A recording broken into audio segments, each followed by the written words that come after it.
নতুন ফৌজদারি আইন সম্পর্কে আইনি সাক্ষরতা সিউড়িতে বীরভূম জেলা আইনি পরিষেবা কর্তৃপক্ষের পক্ষ থেকে এবং বীরভূম জেলা পুলিশের সহযোগিতায় সিউড়ি ডিআরডিসির সভাকক্ষে নতুন ফৌজদারি আইন সম্পর্কে আলোচনা শিবির অনুষ্ঠিত হয়। এদিন মূলত সম্প্রতি যে নতুন 3টি ক্রিমিনাল আইন সংযোজিত হয়েছে সে সম্পর্কেই আলোচনা শিবিরের আয়োজন বলে জানা গেছে। নতুন 3টি আইনের মধ্যে ভারতীয় ন্যায় সংহিতা অর্থাৎ বিএনএস, দ্বিতীয় নাগরিক সুরক্ষা সংহিতা অর্থাৎ বিএনএসএস এবং তৃতীয়ত ভারতীয় সাক্ষ্য অধিনিয়ম অর্থাৎ বিএসএ। উক্ত আইনগুলির তাৎপর্য কি, নতুন আইনগুলি কিভাবে কার্যকর হতে পারে, কি প্রভাব পড়তে পারে ইত্যাদি বিষয়গুলি নিয়ে মূলত আলোকপাত করা হয়। আলোচক হিসেবে ছিলেন স্পেশাল পাবলিক প্রসিকিউটর তথা হাইকোর্টের বিশিষ্ট আইনজীবী বিভাস চ্যাটার্জি এবং এপিপি কেশব দেওয়াশী। উক্ত অনুষ্ঠানে উপস্থিত ছিলেন ডিএসপি কুণাল মুখার্জি, জেলার জজ আরতি শর্মা রায়, জেলা আইনি পরিষেবা কর্তৃপক্ষের সেক্রেটারি সুপর্ণা রায়। এছাড়াও ছিলেন এডিজি, ডিএসপি ট্রাফিক, আইসি, জেলার সমস্ত থানা থেকে আগত পুলিশ আধিকারিক সহ পার্শ্ব আইন সহায়কগণ। নতুন 3টি লাগু হওয়া আইন তথা নতুন ফৌজদারি আইন সম্পর্কে আইনি সাক্ষরতার বিষয়ে একান্ত সাক্ষাৎকারে বিস্তারিত জানালেন জেলা আইনি পরিষেবা কর্তৃপক্ষের সেক্রেটারি সুপর্ণা রায়।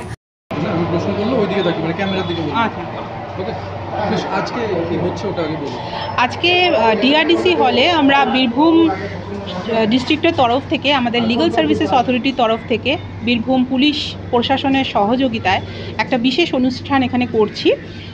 আপনারা সবাই জানেন যে নতুন 3টে লজ আমাদের এসছে। একটা হচ্ছে বিএনএস অর্থাৎ ভারতীয় ন্যায় সংহিতা, একটা হচ্ছে হলো বিএনএসএস অর্থাৎ এটা হচ্ছে ভারতীয় নাগরিক সুরক্ষা সংহিতা, এবং হচ্ছে ভারতীয় ন্যায় অধিনিয়ম বিএনএস সাক্ষ্য অধিনিয়ম।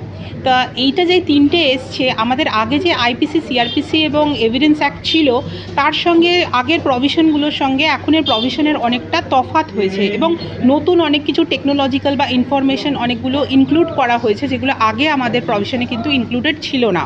তো সেগুলোর তাৎপর্য অ্যাকচুয়ালি কী, বা পুলিশ যখন ইনভেস্টিগেশন করবে বা আমরা বিং জাজ যখন সেটাকে ট্রায়ালে পাবো, তো নতুন প্রভিশনকে কি করে ইমপ্লিমেন্ট করা হবে সেটা যাতে আমাদের দুজনদের দুটো, আমরা যেহেতু উইংস, সেই দুটো উইংসের মধ্যে এই ব্রিজটা ক্রিয়েট করার জন্যই কিন্তু আমাদের আজকে এই ট্রেনিং প্রোগ্রামটা হচ্ছে। এই ট্রেনিং প্রোগ্রামটা হোস্টেড বাই আমাদের ডিএলএসএ অর্থাৎ ডিস্ট্রিক্ট লিগাল সার্ভিস অথরিটি। আমি হচ্ছি সেক্রেটারি, আমি এখানে প্রেজেন্ট আছি এবং আমাদের সঙ্গে আছেন অনেক মহামান্য ব্যক্তিত্ব, যেমন আমাদের জজ সাহেব, ডিস্ট্রিক্ট জাজ এখানে রয়েছেন। তাছাড়াও এডিজে লেভেলের অর্থাৎ অ্যাডিশনাল ডিস্ট্রিক্ট জাজ লেভেলের অনেকজন এখানে উপস্থিত আছেন। সঙ্গে আমাদের প্রত্যেকটি জজ সাহেব এখানে উপস্থিত, আর তার সঙ্গে আছে বীরভূম পুলিশ প্রশাসনের তরফ থেকে সবাই। এখানে আলোচনা করছেন, আমাদের এসছেন public prosecutor, special public prosecutor, উনি একজন বিশিষ্ট আইনজীবী, ওনার নাম হচ্ছে বিভাস চ্যাটার্জি। উনি আমাদের ডাকে সাড়া দিয়ে এখানে এসে প্রোগ্রামটি উপস্থাপন করছেন এবং খুব সুন্দরভাবে উনি হাইকোর্টে প্র্যাকটিস করেন এপিপি। তো উনি ভীষণ ভালোভাবে আমাদেরকে প্রত্যেকটা প্রভিশন যেগুলো নতুনভাবে এসেছে এবং তার নতুন কি সেটাতে তার এফেক্ট করতে পারে বা কিভাবে ভালো করে ইনভেস্টিগেশনটা বা ট্রায়ালটা স্মুথলি হতে পারে সেটা বোঝানোর জন্য উনি আমাদের ট্রেনিং সেশনটা চালাচ্ছেন। এবং আরেকজন আমাদের এখানকার সিউড়ি বারেরই এপিপি মিস্টার কেশব দেওয়াশীকেও আমরা পেয়েছিলাম। উনি এতক্ষণ ধরে আমাদের ট্রেনিং নিলেন এবং খুব সুন্দরভাবে উনি ওটা আলোচনার মাধ্যমে আমাদের অনেকটা ইজি করে দিয়েছেন এবং আমরা আশা করব যে এই ট্রেনিংয়ের পর এই পথটা আমাদের অনেক বেশি প্রশস্ত হবে এবং আমাদের বুঝতে খুব সুবিধা হবে। বেশ কিছু চেঞ্জেস এসছে এবং সেটা আপনারা যারা লিগ্যাল সার্ভিসের সঙ্গে রয়েছেন এবং যারা পুলিশ সার্ভিসের মধ্যে রয়েছেন উভয়ের কাছেই কিছু নতুনত্ব এসছে।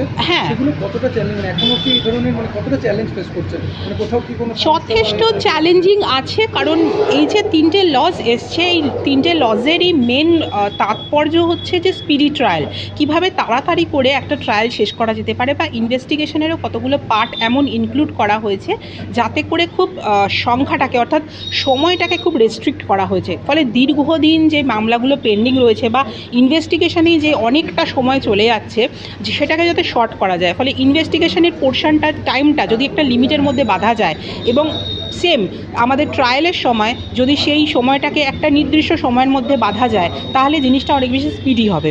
এই যে 3টে ল এসছে, এই 3টে লতেই কিন্তু টেকনোলজিটাকে খুব বেশি প্রাধান্য দেওয়া হয়েছে, ইলেকট্রনিক মিডিয়াটাকে খুব বেশি প্রাধান্য দেওয়া হয়েছে এবং টাইমটাকে খুব রেস্ট্রেন করা হয়েছে। ফলে আমার মনে হয় নতুন আইন প্রয়োগ হলে হয়তো সেটা আমাদের সবার ভালোর জন্যই হবে, এটাই আশা করব।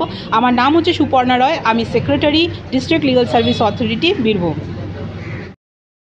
আমিন নাশিদের রিপোর্ট, জনকণ্ঠ টিভি নিউজ।